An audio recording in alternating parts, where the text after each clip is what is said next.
All right.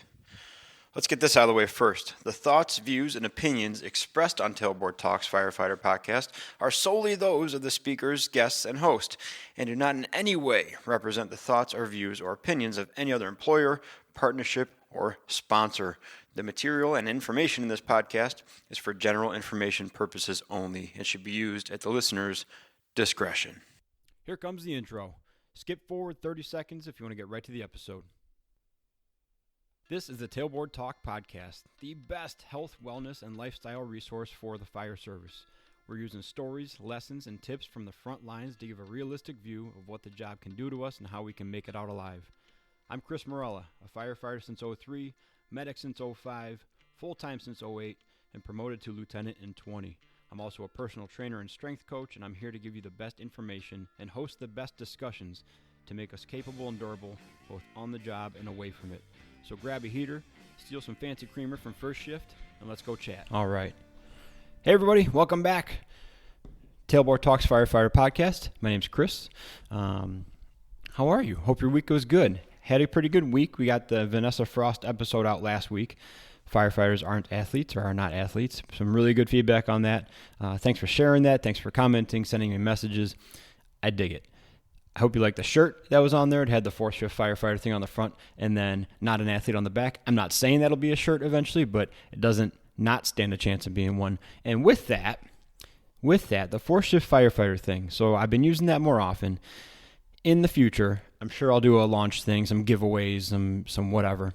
I'm going to change the name from 4th Shift Fitness to 4th Shift Firefighter for a few reasons. And I didn't plan on talking about this.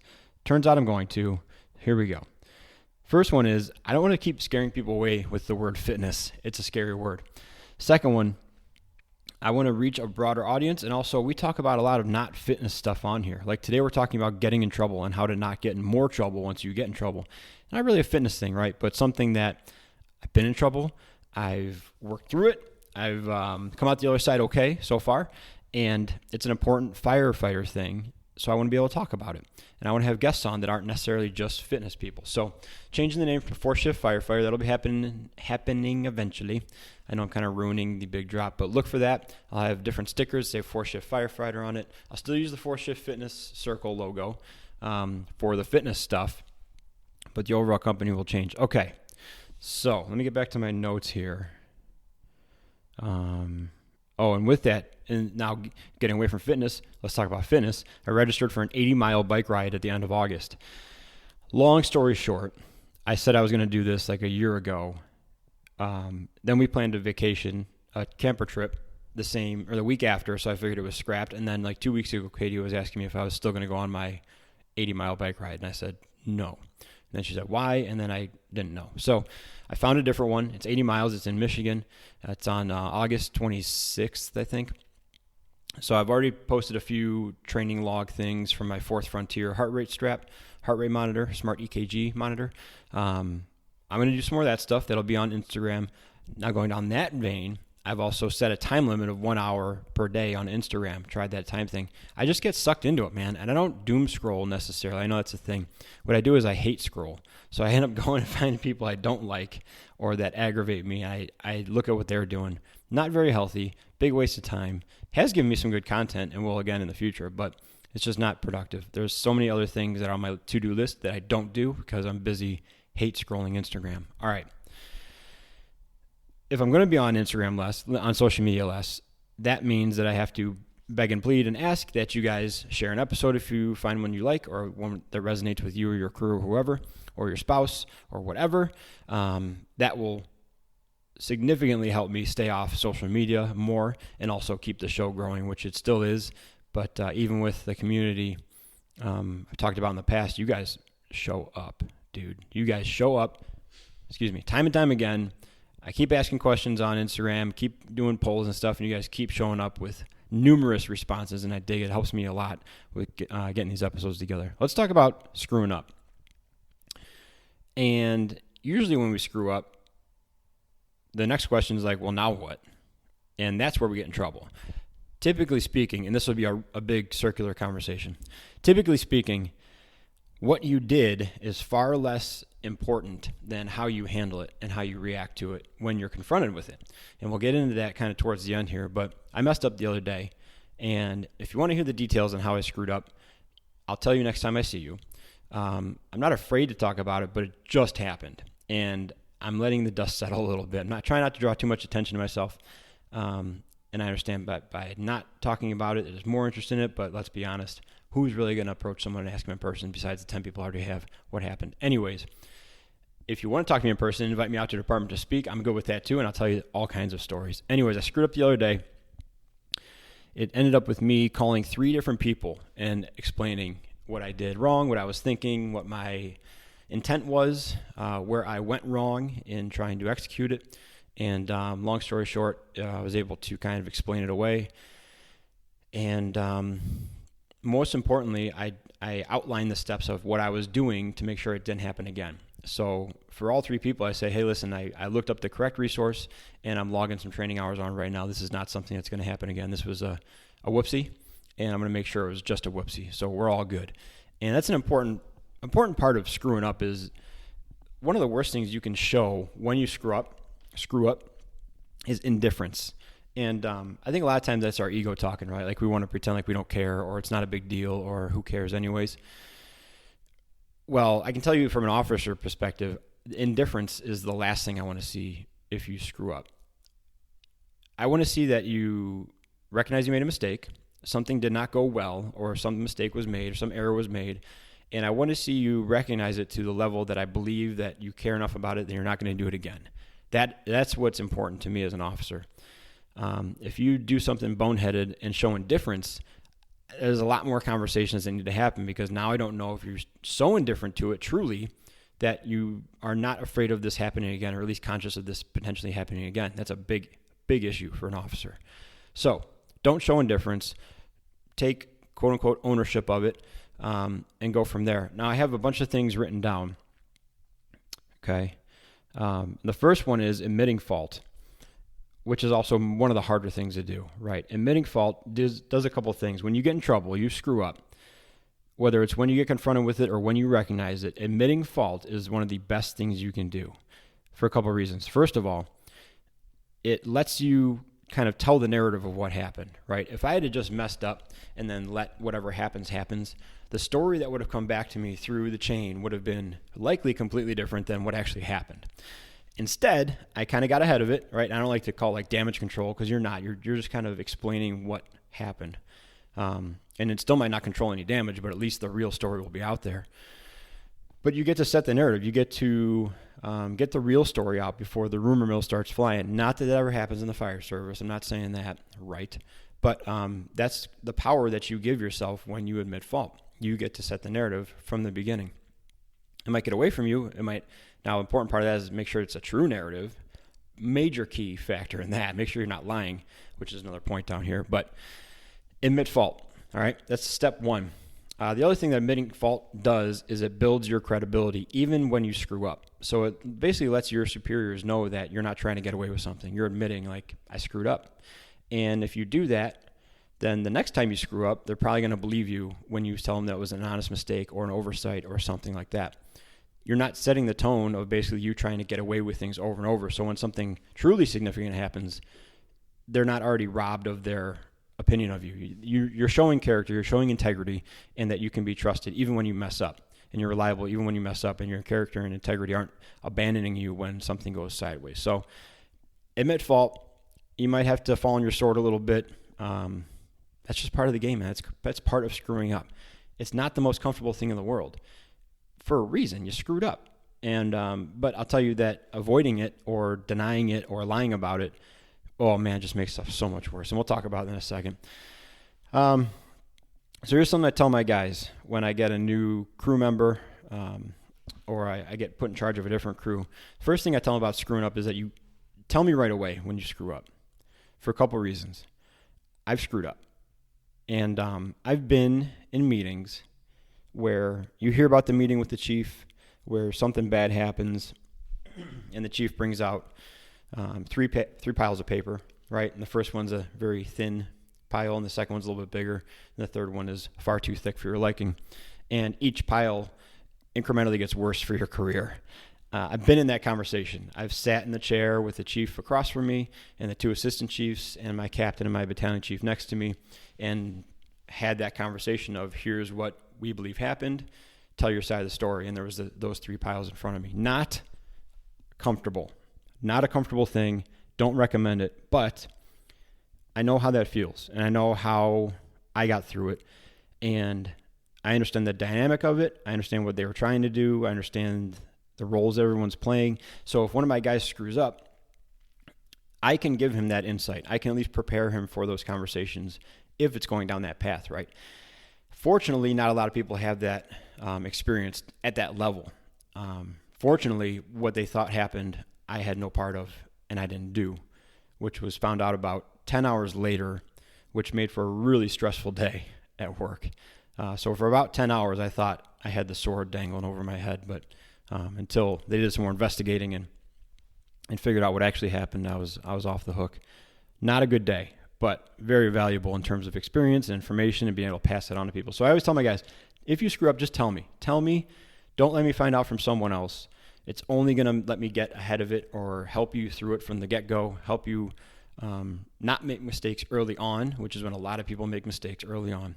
But tell me, okay? The second reason I say tell me is because we do annual evaluations, and I will take whatever you screwed up on and turn that into a positive during your evaluation. If you hit something with the ambulance, if you do something goofy on the fire ground, we're going to identify it, we're going to document it. You might get in trouble for it, but that will come back, and you'll see that again in the year when you haven't done that thing again. And I'll basically write down 100% improvement in this area because we made a boneheaded mistake. We did the education, the training plan, whatever, and it hasn't happened again. 100% improvement. That's an easy high score on your evaluation, but you got to tell me. You got to tell me. We got to be in this thing together, and then we can work through it, okay? So there's a couple things to do when you mess up, okay? First thing to do, and these are like the big three things I think of whenever anybody's getting in trouble. First thing to do is tell the truth, regardless of how damaging you think that truth can be. If you screwed up, you screwed up. If you screwed up, tell the truth. Even if you think it's going to result in discipline, some sort of other action, scrutiny, embarrassment, dude, just tell the truth, okay? 3 people now over the past 10 years have lost their jobs that I know because they refused to, in my opinion, tell the truth. Telling the truth early on is the easiest way to make sure that your punishment is more manageable and appropriate than if you string along the administration with a bunch of lies and make them do the work of find out what actually happened, okay? Just tell the truth. That's the advice I was given. So when I sat down at that table and I had 3 piles of paper and the chiefs and everybody there, I had a quick 10 seconds before the chiefs walked in the room. And that's when my battalion chief told me. He said, dude, just tell the truth. If you did something wrong, just fall on your sword. Don't lie. It's only going to make things worse. Just tell the truth. And I didn't do what they thought I did. And I said, okay, what if the truth is I didn't do it? And he goes, you better be right. Just tell the truth. So that's another part of this thing is that if they're coming to you, right, and you're being interviewed for something, they should, and typically they do, have like a 90 to 99% complete story of what happened. They may need your input if it wasn't directly you that did something, but at that point, they've heard a story, investigated it to a point where they think it's credible, gathered information, went and compiled potential results from this instance, got everybody together, and then came and talked to people.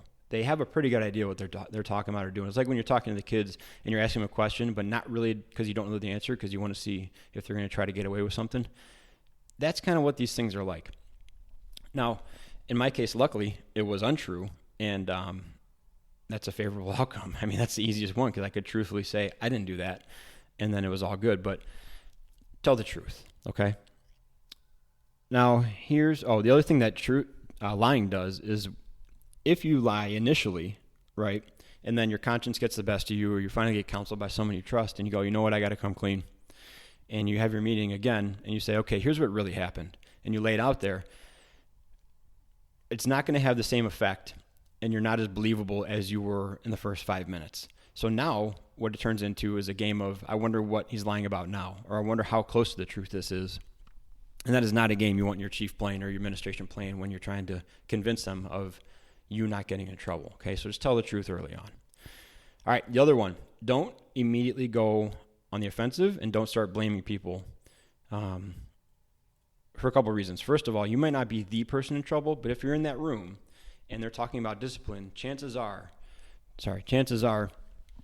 you were involved in it somehow. And you may get a fraction of the discipline that the main players are getting. But if you start selling people out, all that's going to do is, first of all, show them you have no integrity or character. It's going to destroy trust between you and your peers, whoever you're selling out. And then it's going to just set the foundation that this is going to be a difficult thing, okay? This happened to me one time. I was a fill-in officer at a station. The other engine officer said, hey, I got to confront this guy about a skill set, but you and this guy have history about this particular skill set, but I need you to be there because I need him to know that it was this guy identifying the skill set deficiency, not Chris. He goes, but I need you there because I know he's going to automatically think it was you, and then we can kind of hammer this out in the room. And dude, as soon as this guy said, hey, so-and-so, come on in here, we got to talk about this, sat him down, said, here's the issue I have with your skill set in this particular area. Immediately that guy went on the offensive. Pointed fingers at me, pointed fingers at other people. I knew he was out to get me. He's had it in for me for years. And this other engine officer had to be like, that is not the case. I'm noticing this. He's in here because I need everybody to be on the same page that this is a me thing, not a Chris thing. This guy went on the offensive, ruined his relationship with the crew, ruined his relationship with the officers because now we know that he's just going to sell anybody out to save himself. It took a long time to get that trust back. In the end, he was still wrong. He still had a deficiency, and we still did a training plan, and he still got better at it. So all that stuff in the beginning, when he flew off the handle and blaming people and going on the offensive, all that did was damage, and nothing changed. Nothing changed in the future. No training plan changed. He was still in trouble. Nothing changed. All he did was hurt himself. So just avoid the temptation to start firing back right away, blaming people, saying it's not my fault, so-and-so did this. What about this guy? He's done that. Dude, just stick to what they're asking you, which is the next point. Listen to the question and answer the question. Just listen. Listen to the question, answer the question. When you're done answering a question, stop talking, okay? Now, I got to take a quick second. This is going to be annoying. I got to restart this camera. I'm using a different camera today. It's got a timer limit on it. Let me reset. Hold on. Okay, back here. Listen to the question. All right, listen to what they're asking you. Answer the question that they're asking you, and then stop talking, okay? I've been known to overtalk. Some of the guys I got promoted around are known to overtalk. They feel like because someone's asking them a question, they have to go on the defensive and start explaining something they may not even have done because they're trying to justify it, not get in trouble. It's just a weird thing, right? You start thinking you're guilty, so you start defending yourself right away. You will have a chance to explain yourself because if it's a yes or no question or even like, tell me what happened, first of all, just tell them what happened. Don't lie. If it's a yes or no question, the next question they're going to ask you is, what were you thinking? Or why did you do that? That's your time to start explaining. That's your time to give backstory, context, intention, or intent behind what you did, whatever, okay? The wrong time to do it is to say, did this happen? And you start saying, well, here's what I was thinking, and here's what happened, and here's the other side of it. All that's doing is making them say, why is this guy working so hard to not answer this question? Dude, just answer the question, listen to it, answer the question, and when you're done answering the question, stop talking. It's just like any other job interview, okay? But you can overtalk so quickly, get yourself into more trouble, implicate yourself in stuff, admit to things that you do not mean to and are not related to what they're talking about because of nerves, okay? So just listen. Listen and answer, okay? So this is a relatively quick one today, okay? I got a couple points in there, okay? Tell the truth. Don't lie. Same thing. Don't go on the offensive. Listen, answer the question, okay? Yeah, that's pretty good. This is hopefully one of the more useful episodes because we're all gonna screw up, dude. Unless your sole purpose in life is just to clean toilets and run fire alarms and carry cans, you're gonna screw up. If you're trying to make moves, if you're trying to be aggressive, make a difference, help people out, go out of your way, go above and beyond, you're going to stumble. You're gonna screw up, intentionally or not. all of our lives are different. We all do stupid stuff for one reason or other, or no reason at all, but we're all going to screw up, okay? In my experience, the most important times after you screw up, you do the thing stupid, okay? The most impactful points of that experience are like the first minute after you get confronted with it, okay? Then like the next 2 weeks afterwards. If you start firing off stuff, go flying off the handle immediately, that does not look good. That does not paint an innocent picture or a reasonable person picture, right? And then once you calm down from that meeting, let's say you compose yourself well in the meeting and you're just frustrated. The next 2 weeks, you start spouting off about the department, this, that, trying to tell your story against the administration, how they're screwing you over. That is not going to help, okay? So the first minute or so after you get confronted with it, control yourself, okay? And then understand that you're on the radar. You're being looked at now. And how you respond in the next couple of weeks is really going to impact kind of how this thing gets handled, okay? It's not going to be fun. It's not going to be easy. It's going to suck real bad. You're going to be reminded of it constantly. You're going to be a talking point for a while. You are going to be an example for a while, okay? But if you do these things I told you to, or at least try to, you're going to be a talking point for a lot less time. If you think of the people who have really screwed up that we still talk about years and years and years later, it's probably because they did something dumb after they screwed up. And if they would have just told the truth right away, admitted fault, taken their punishment, whatever it was, if they would have done those things, the actual act that they did, the actual screw up they did was probably far less severe than it had to be. But because they chose to act a certain way or do something goofy after the fact, it made what they did that much worse. And they actually got punished for how they acted, not the act itself, if that makes sense. So we're going to screw up, but do your best afterwards to not make it worse, okay? I think that's good enough. That's got to be like just around 25 minutes. Real quick, and I got to splice this in there real quick. I forgot this part. There's an obligatory statement in there if you're a part of a union department, and Joe Galley probably wants me to say this. If you think that a conversation with a supervisor or anybody is going to lead to discipline, it's always smart to have a union representative as a witness, okay? Now, here's the thing about unions and union representatives and shop stewards, stuff like that. And this is a whole nother conversation, so I'm just going to give you the outline real quick. Unions are not your personal injury attorneys. They're not your personal lawyers or defense attorneys, anything like that. Unions and cities come to an agreement, okay? And they decide this is the code of conduct and the expectation for the employees. If an employee goes outside of that code of conduct, they're going to get in trouble. That's the agreement, right? If you play outside the rules, you're going to get busted. You're going to get a penalty. The union's job is to make sure that both people there play inside the rules when it's time for punishment time, okay? So as long as the city is doing what they're supposed to do by the book in terms of progressive discipline or investigations or whatever, the union is happy. All good, okay? Now, that gets into a conversation because we've had some people that are like, union didn't fight for me, they didn't stand up for me. Well, you screwed up, man. You blew it.